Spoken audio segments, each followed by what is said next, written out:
When you're new to a fighting game, learning how to maintain pressure on an opponent is a very important skill to learn. Most new players will do this by using their game's built-in attack string systems. In granbluefantasyversus Rising, for example, you can mash any of your basic attack buttons to transition into a simple string of moves that will keep pressure on the opponent. However, this can only take you so far. Eventually, you'll fight smarter opponents who will recognize that you're using that basic string of attacks and will just continue to block until it's over. This basic string is minus on its final hit, allowing your opponent to take their turn back by mashing or running up and starting their own pressure. A good player will eventually learn that they can't do this same string of simple moves over and over again. You'll need to go for different kinds of pressure sequences, using the other moves at your disposal. In order for your pressure to be successful, you need to be ambiguous, and keep your opponent guessing at what you're going to do next.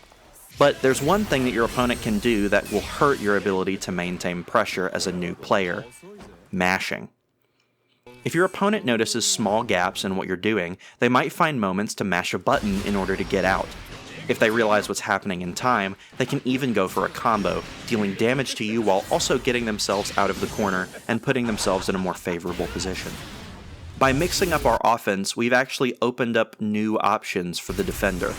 That's just a natural consequence of how fighting games work. Both players are rotating their options, keeping in mind what the other player is choosing to do.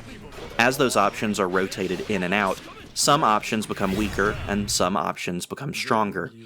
If we mix up our offensive pressure, suddenly mashing starts to become good.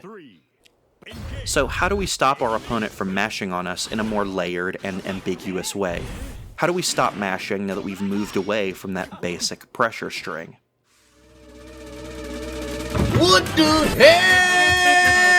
Oh my god! A frame trap, simply put, is an offensive sequence that leaves enough room for a player to mash, but punishes them if they do so.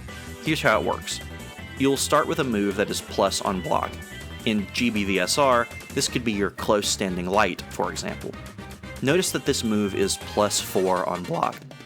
If we were to swing with a close standing heavy after using this move, what's going to happen? Notice that this move, close standing heavy, starts up in 8 frames. If our first move is +4, and our second move starts up in 8 frames, that means there's a 4-frame gap where our second move has started but hasn't landed yet. If our opponent were to mash a 4-frame button, they would be able to hit us before this heavy lands. Except, here's the thing. That move doesn't exist. Jita here does not have a 4-frame button. Her fastest option is a close standing light, which starts up in 5 frames. So what would happen if Jita mashes her fastest button available in the middle of this sequence? She'll get counter hit for trying. This is a frame trap. This sequence of moves, close standing light into close standing heavy, cannot be mashed on. If the opponent mashes here, no matter what option they choose, they will get counter hit. The gap simply isn't big enough to let a normal move through in time. This is your opportunity to learn a big-ass training mode combo to really discourage your opponent from mashing in the middle of your pressure.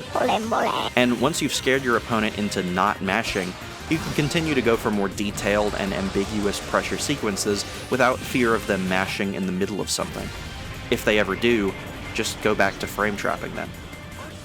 Of course, your opponent could always do something invincible during this 4-frame gap. But invincible options come at a huge cost. They pretty much always leave big punish opportunities if blocked or whiffed. So if your opponent has learned that they can use an invincible move during your frame trap pressure, just block and bait them into using that invincible option and punish them accordingly. Learning how to stop mashing is one of the most important things that a newer to intermediate player can learn how to do. If you want to practice your frame traps, go into training mode, set the opponent to block, then set their counterattack settings to standing light. Then practice your frame trap. If the opponent hits you, the trap either doesn't work, or you're not using the 2 moves with a tight enough timing. Now go, practice. You'll thank me for it later.